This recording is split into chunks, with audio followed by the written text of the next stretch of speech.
कहानी की शुरुआत स्पेन के शहर सलामोना में होती है, जहां दोपहर 12 बजे एक बहुत अहम मीटिंग होने वाली है। दुनिया के 150 से ज्यादा देशों के नेता, जो अरब और पश्चिम दोनों क्षेत्रों का प्रतिनिधित्व करते हैं, आतंकवाद के खिलाफ एक नए अंतर्राष्ट्रीय योजना पर बात करने के लिए मेयर प्लाजा में जमा हुए हैं। अमेरिका के राष्ट्रपति भी इस समझौते पर हस्ताक्षर करने आए हैं, ताकि 11 सितंबर 2001 जैसी घटनाएं फिर न हों। पूरा माहौल तनाव से भरा है और सुरक्षा के लिए हर जगह हथियार लिए हुए गार्ड मौजूद हैं। फिर कैमरा पास के एक टीवी स्टूडियो की तरफ जाता है, जहां JNN चैनल इस मीटिंग की लाइव रिपोर्टिंग कर रहा है। थोड़ी देर में राष्ट्रपति का काफिला पहुंचता है और पत्रकार तस्वीरें व वीडियो लेने के लिए भागते हैं। सीक्रेट सर्विस एजेंट राष्ट्रपति को स्टेज तक पहुंचाते हैं और चारों ओर खड़ी सुरक्षा रखते हैं। सलामोना के मेयर राष्ट्रपति का परिचय कराते हैं, लेकिन जैसे ही राष्ट्रपति बोलने वाले होते हैं, अचानक उन्हें गोली लग जाती है। गोली लगते ही लोग हैरान रह जाते हैं। कई लोग डर के मारे चिल्लाने लगते हैं। पूरे इलाके में घबराहट फैल जाती है और सुरक्षा बल तुरंत कार्रवाई करते हुए बाकी नेताओं को सुरक्षित करने में लग जाते हैं। हर जगह भगदड़ मच जाती है। घायल राष्ट्रपति को तुरंत एम्बुलेंस में डालकर ले जाया जाता है। लोग डर के मारे घबरा जाते हैं। तभी प्लाजा के बाहर एक जोरदार धमाका होता है, जिससे माहौल और भयावह हो जाता है। थोड़ी ही देर में दूसरा बम उसी स्टेज पर फटता है जहां नेता खड़े थे। चीखें सुनाई देती हैं और हालात और बिगड़ जाते हैं। JNN के रिपोर्टर जो लाइव कवरेज कर रहे थे, वे भी इस धमाके के खतरे में फंस जाते हैं। इसके बाद कहानी फ्लैशबैक में चली जाती है। 12 बजे से 23 मिनट पहले के समय पर यहाँ हम थॉमस नाम के व्यक्ति से मिलते हैं और माहौल तनाव भरा है। थॉमस अमेरिका के राष्ट्रपति की सुरक्षा में तैनात एक सीक्रेट सर्विस एजेंट है।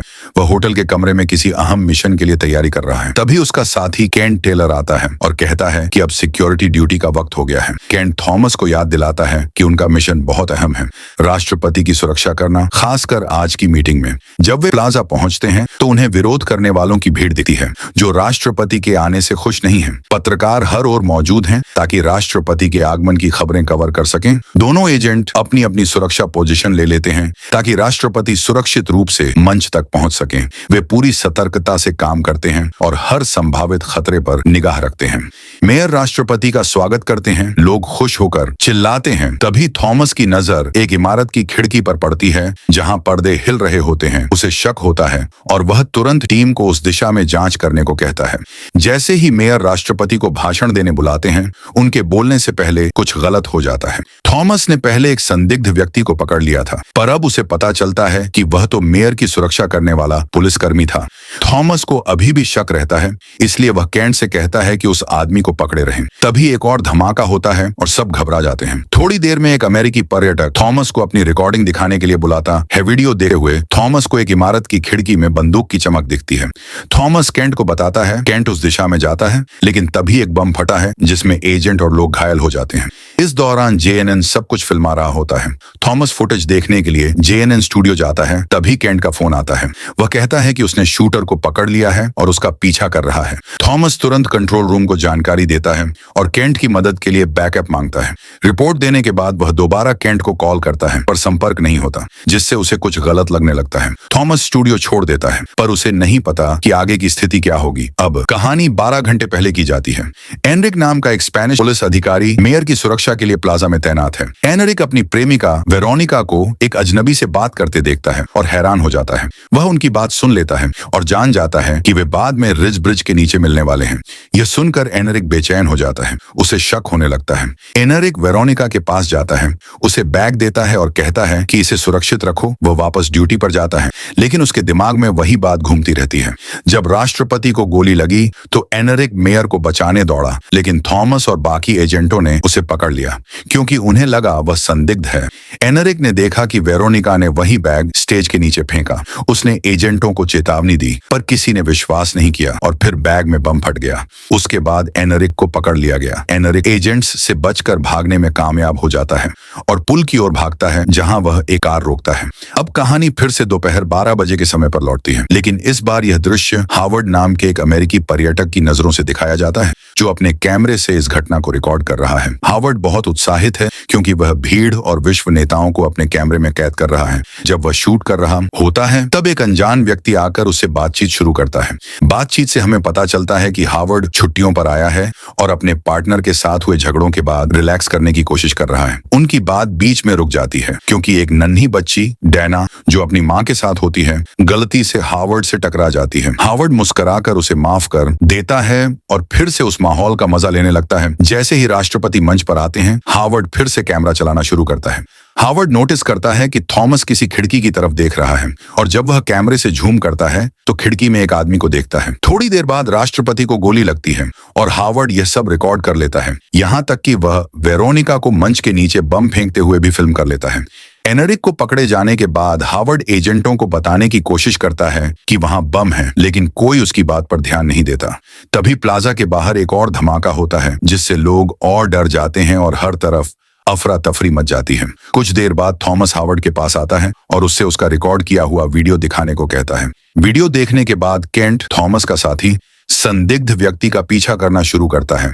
फुटेज में थॉमस यह देखता है कि वेरोनिका मंच के नीचे एक बैग फेंक रही है। उसे खतरा समझ में आता है और वह मंच की तरफ दौड़ता है, पर तभी बम धमाके के साथ फट जाता है। धमाके के बाद हावर्ड जिंदा रहता है और देखता है कि एक छोटी बच्ची अन्ना अपनी माँ को खोज रही है। वह तुरंत अन्ना को अपनी बाहों में लेकर उसे सुरक्षित जगह ले जाने की कोशिश करता है। इसी दौरान हावर्ड देखता है कि एजेंट एनरिक का पीछा कर रहे हैं। हावर्ड अन्ना को एक पुलिसकर्मी के हवाले कर देता है और फिर पीछा होते दृश्य की रिकॉर्डिंग जारी रखता है। हावर्ड भय से देखता है कि एजेंट एनरिक पर गोली चला देते हैं, जिससे हालात और बिगड़ जाते हैं। जब हालात और गंभीर हो जाते हैं, हावर्ड एक पुलिस वाले से कुछ पूछने जाता है, पर उसका ध्यान अन्ना की तरफ जाता है जो अब फिर खतरे में है। थोड़ी ही देर में एक एम्बुलेंस तेजी से अन्ना की तरफ आती दिखती है और हावर्ड का दिल जोर से धड़कने लगता है। हावर्ड तुरंत बिना देर किए सड़क पर दौड़ जाता है ताकि उस बच्ची की जान बचा सके। इसके बाद कहानी फिर से दोपहर 12 बजे के समय पर जाती है, लेकिन अब यह अमेरिकी राष्ट्रपति के दृष्टिकोण से दिखाई जाती है। राष्ट्रपति के बॉडीगार्ड उन्हें कार्यक्रम की ओर ले जा रहे होते हैं, लेकिन यहाँ कहानी में मोड़ आता है। असली राष्ट्रपति वहां गए ही नहीं थे।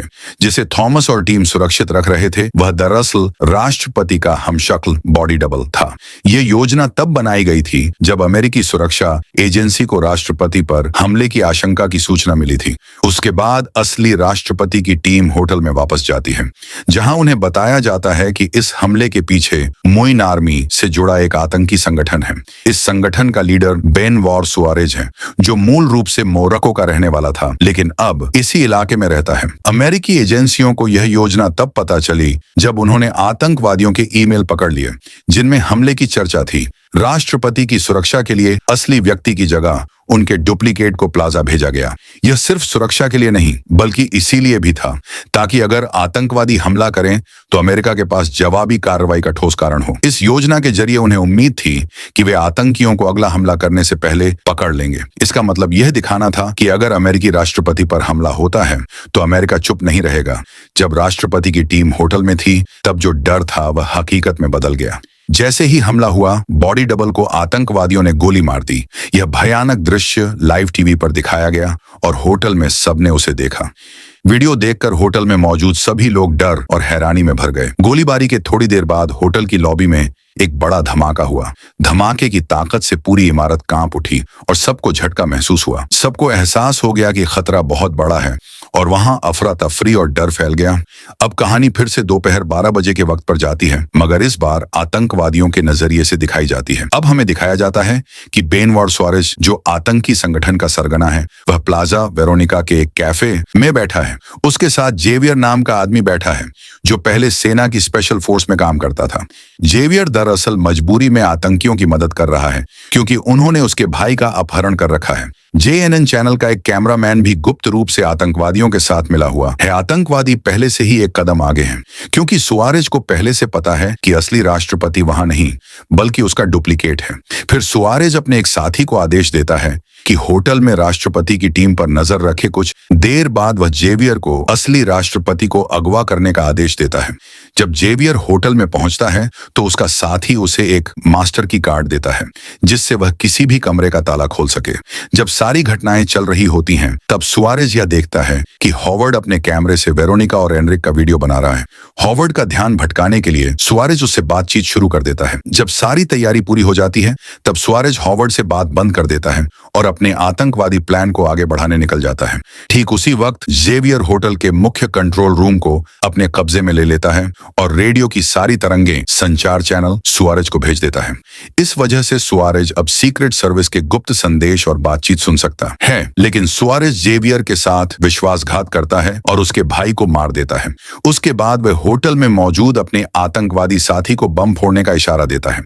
उसके बाद वे अपना ऑपरेशन जारी रखते हैं। इसी दौरान थॉमस, जो अब भी JNN स्टूडियो में है, को सच्चाई का पता चलता है कि उसका साथी केंट असल में गद्दार है और आतंकवादियों के साथ मिला हुआ है। थॉमस तुरंत कार्रवाई करता है और केंट का पीछा करने लगता है, जो प्लाजा मेयर बिल्डिंग के पीछे की ओर जा रहा होता है। होटल के दूसरी ओर जेवियर असली अमेरिकी राष्ट्रपति का अपहरण कर लेता है और उन्हें वेरोनिका के हवाले कर देता है। इसके बाद जेवियर घायल होने का नाटक करते हुए वहां से निकल जाता है। वेरोनिका और सुआरेज, जो उनका JNN चैनल का कैमरा ऑपरेटर साथी है, उसकी मदद से राष्ट्रपति को एक एम्बुलेंस में डाल देते हैं। जेवियर कपड़े बदलकर छिप जाता है और केंट के आने का इंतजार करता है, जो उसे लेने वाला होता है।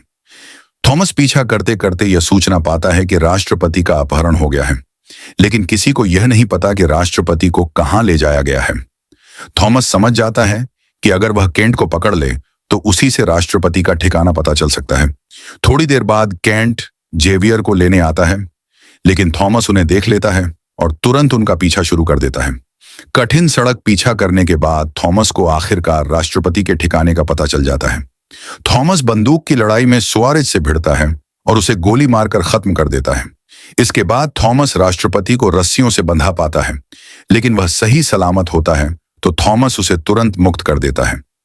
थॉमस तुरंत सीक्रेट सर्विस को कॉल करता है ताकि वे राष्ट्रपति को लेने और सुरक्षित ले जाने पहुंच जाए। थोड़ी ही देर में सीक्रेट सर्विस और डॉक्टरों की टीम वहां पहुंचती है, राष्ट्रपति की मदद करती है और फिल्म यहीं समाप्त होती है। अपने YouTube चैनल के लिए शानदार वीडियो बना सकते हैं।